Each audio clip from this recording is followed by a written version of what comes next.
Querido amigo, ao iniciarmos mais um programa sobre o Evangelho de Mateus, vale a pena relembrar que ele foi escrito para os judeus, demonstrando que Jesus era o Messias prometido desde o Antigo Testamento. Mas não podemos esquecer também que esse livro tem como principal objetivo nos apresentar Jesus como aquele que nos salva dos nossos pecados. Ele é o clímax das profecias do Antigo Testamento e o fundamento para o cristianismo neotestamentário.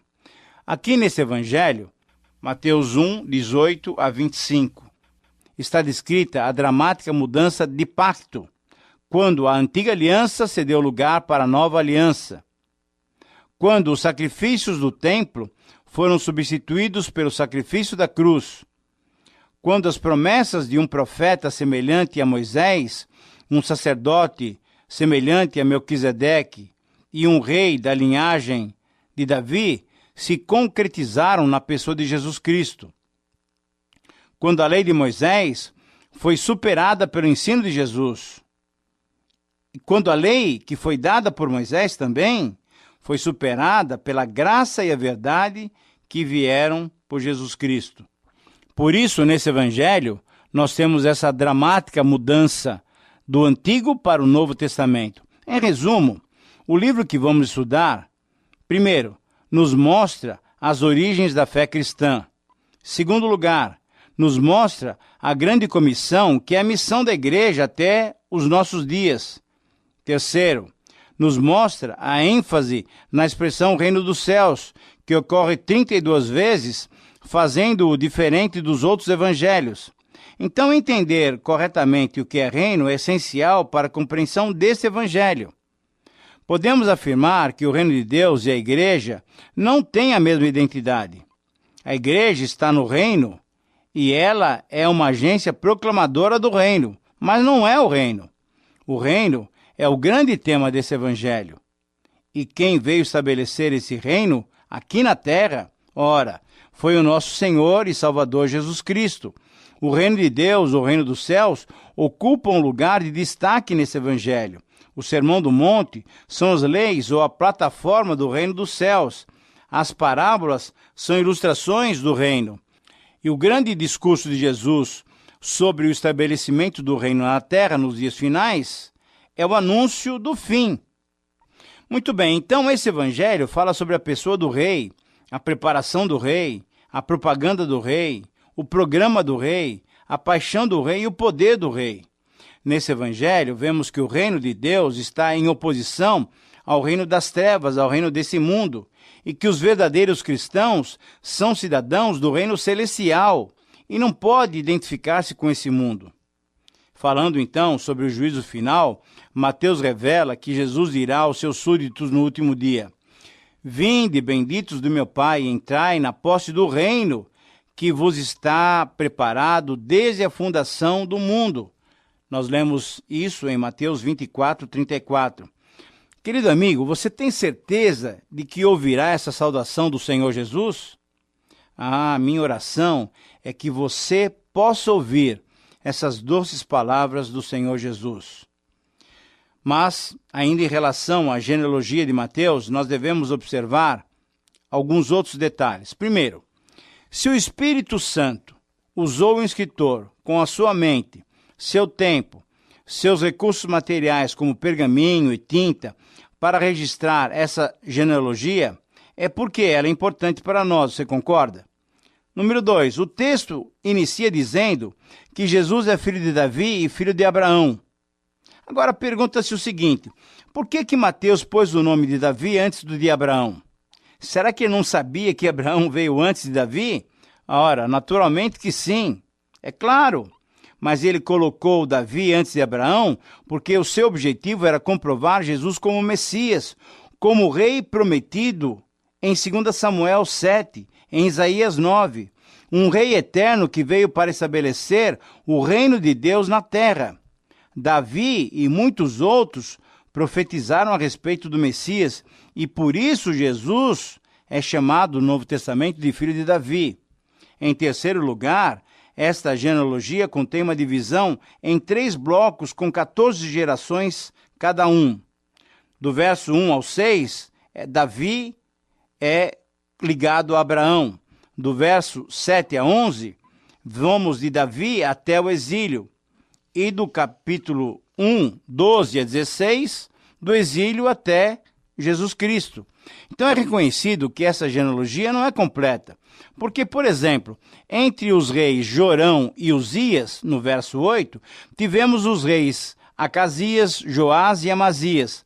Então, a explicação dada e aceita pela maioria dos estudiosos é que o propósito de Mateus não foi fazer algo extensivo, detalhado e completo, mas o seu propósito era destacar a linhagem real de Davi, pois, somando-se os valores numéricos das consoantes hebraicas da palavra Davi, o resultado sempre é o número 14. Em quarto lugar, uma outra intrigante característica dessa genealogia é a menção das 4 mulheres, conforme já mencionamos em outras ocasiões. Tamar, no verso 3, Raabe e Rute, no verso 5, e a mulher de Urias, Batseba, no verso 6. A maioria das genealogias judaicas não incluía mulheres. Ao invés de nomes de grandes matriarcas como Sara, Rebeca, Lia e Raquel, a menção dessas mulheres é muito significativa. Por quê? Ora, porque veja só, Tamar seduziu o seu sogro Judá num relacionamento incestuoso, conforme Gênesis 38. Raabe, que salvou os espiões judeus, era uma prostituta pagã, conforme Josué 2. Rute era moabita, uma participante do povo que sempre se opôs a Israel, conforme Rute capítulo 1. E Batseba, que mesmo sendo judia, podia ser considerada uma hitita, pois era casada com Urias, o heteu, e ela cometeu adultério com Davi, conforme 2 Samuel 11. Agora, então, por que Mateus incluiu essas mulheres nessa genealogia messiânica de Jesus Cristo? Querido amigo, embora os reis e os príncipes desse mundo exibam com orgulho as suas linhagens, Mateus se esforçou para chamar a atenção ao fato de que Jesus, o rei, incluía na sua linhagem quem? Prostitutas e estrangeiros, demonstrando não só sua imensa humildade, como também demonstrando o fato de que Jesus veio para salvar o seu povo dos seus pecados e ser o Senhor e Salvador não apenas dos judeus, mas sim de todos, homens e mulheres, sem qualquer discriminação racial ou social. Em quinto lugar, um outro detalhe em relação a esta genealogia é o fato de que encontramos nela a misericórdia de Deus para com a humanidade. Não só por termos essas pessoas incluídas, mas principalmente pelo fato do nome de Jesus ser colocado na genealogia. Essa expressão máxima da graça de Deus é o nome de Jesus. Sabe por quê? O nome de Jesus significa Jeová é salvação. A história de Jesus está identificada com a história dos pecadores. Ele veio do céu para identificar-se de fato com a raça caída. Ele não tinha pecado, era perfeito e ele era divino. Ele veio apenas para nos salvar. Para nos salvar, tornou-se homem, nascido de mulher, da linhagem de Davi e da linhagem de Abraão. Cristo viveu entre os homens e foi amigo de pecadores e publicanos. Em sexto lugar, encontramos ainda nessa genealogia o nome de José. José, marido de Maria, a mãe de Jesus. Veja só, José não era o pai natural de Jesus, ele foi o pai adotivo, a fim de dar-lhe o título legal para o trono de Davi. E por ser o esposo de Maria, ele podia passar para Jesus aquele título. Eles eram da linhagem de Davi. Nós sabemos que Davi teve muitos filhos e um deles foi Salomão. E foi por meio de Salomão que José e Maria foram incluídos nessa linhagem, nessa genealogia, pois eram descendentes também de Davi. Por isso eles foram para Belém para se alistar conforme o decreto do Império Romano. José é um exemplo de um homem fiel, temente e obediente a Deus. E, finalmente, uma última observação sobre essa genealogia, destacamos ainda o versículo 16. Por quê? Veja só, diz assim: E Jacó gerou a José, marido de Maria, da qual nasceu Jesus, que se chama o Cristo. Ora, vemos que não se diz aqui que José gerou Jesus, mas que José era marido de Maria, da qual nasceu Jesus. Mateus deixa muito claro que José não era o pai de Jesus. Ele era o marido de Maria. Mas, se não era o pai de Jesus, então, como é que se explica isso? Como é que podemos explicar esse fato? Bom, esse mistério é o que se explica no restante do primeiro capítulo de Mateus. Então, essa genealogia serve de introdução para que o que vamos encontrar a seguir seja compreendido, isto é, o nascimento virginal de Jesus. Não é uma outra coisa, senão o cumprimento das profecias do Antigo Testamento. É um verdadeiro milagre. Sim, querido amigo, por isso que eu quero convidá-lo agora para considerar os demais versículos desse texto, os versículos 18 a 25. Em ambos os relatos de Mateus e Lucas, os evangelhos deixam claro que Jesus nasceu sobrenaturalmente. Quer dizer, o seu nascimento foi virginal, isto é, nasceu de uma virgem. Pode ser que muitos dos que nos ouvem agora neguem esse nascimento virginal de Cristo. Você pode negá-lo se você quiser ou se você não crer. Mas você não pode negar que a Bíblia registra esse nascimento virginal de Cristo com absoluta certeza. E os evangelhos são documentos históricos.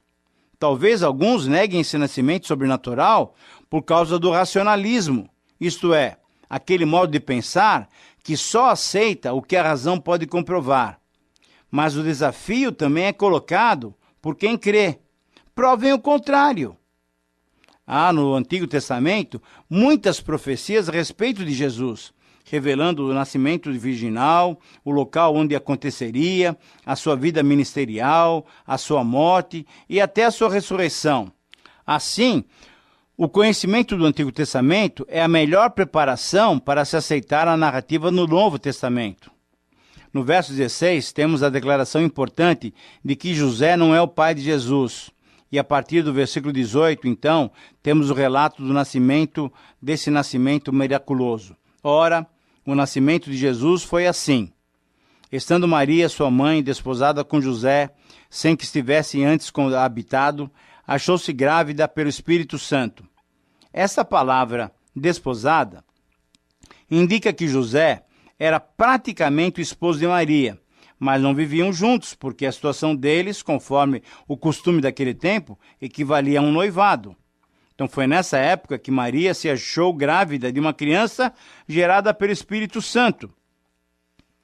Numa sociedade muito mais discreta do que a nossa, era improvável que Maria tivesse coragem para explicar o ocorrido a José.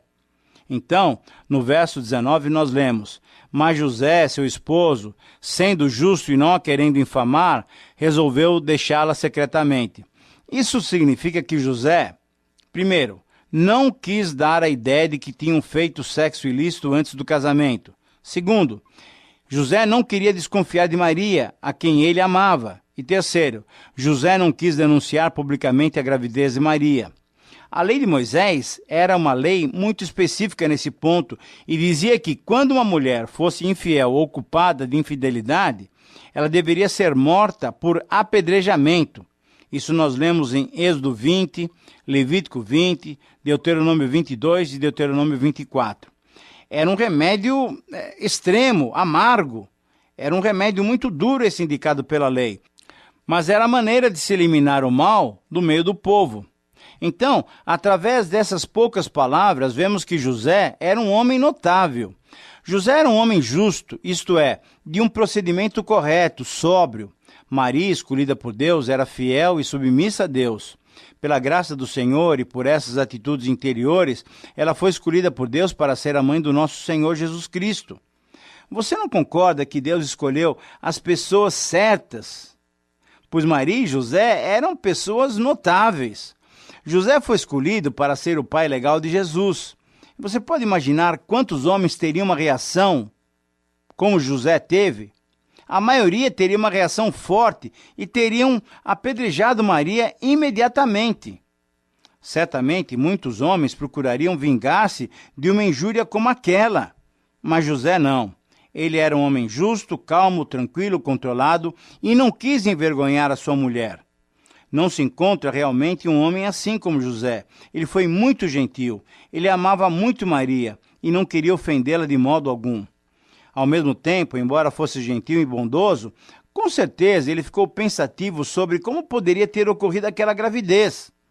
Então lemos no versículo 20, enquanto José ponderava nessas coisas, eis que lhe apareceu em sonho um anjo do Senhor dizendo, José, filho de Davi, não temas receber Maria, tua mulher, porque o que nela foi gerado é do Espírito Santo. Querido amigo, você percebe como Deus atua? Quando estamos perplexos, quando não entendemos certos acontecimentos, podemos ficar seguros de que o Senhor intervém. Vemos aqui a intervenção de Deus a fim de não prejudicar o relacionamento entre José e Maria. Um anjo foi enviado por Deus para esclarecer tudo a José. Era uma situação delicadíssima para José, mas o Deus amoroso que temos nós, que tinha José, enviou o seu anjo para deixar tudo esclarecido. O fato de chamá-lo filho de Davi certamente preparou José para o anúncio sobre o milagre, mas com certeza ajudou Mateus também a provar mais uma vez a descendência real de Jesus, o Messias. No verso 21, o anjo disse, ela dará à luz um filho e lhe porás o nome de Jesus, porque ele salvará o seu povo dos pecados deles. O nome de Jesus é o equivalente em grego a Josué e significa Jeová é salvação ou Jeová salva. Mateus estava escrevendo para os seus patrícios e estava querendo demonstrar que o Salvador viria para salvar o seu povo dos pecados deles. E Mateus então completa com os versos 22 e 23, dizendo o seguinte, ora, tudo isso aconteceu para que se cumprisse o que fora dito pelo Senhor por intermédio do profeta. Eis que a Virgem conceberá e dará à luz um filho, e ele será chamado pelo nome de Emanuel, que quer dizer Deus conosco. Vemos por essa e outras passagens que Mateus cita mais o Antigo Testamento do que qualquer outro evangelho, e até mais que os três em conjunto. A sua preocupação é mostrar que o nascimento de Jesus e o seu ministério são cumprimento das profecias do Antigo Testamento, e isso ele o fez principalmente porque estava escrevendo para os judeus. Nesse verso, nós vemos que Mateus cita o Antigo Testamento, que profetizara há séculos antes que Jesus nasceria de uma virgem. E isso é muito importante. Será que você sabe de onde o anjo citou essas palavras registradas por Mateus? Vamos citar as palavras diretamente do livro do profeta. Mas qual é o profeta? Você saberia dizer? É isso mesmo, é Isaías. E o texto é Isaías 7,14.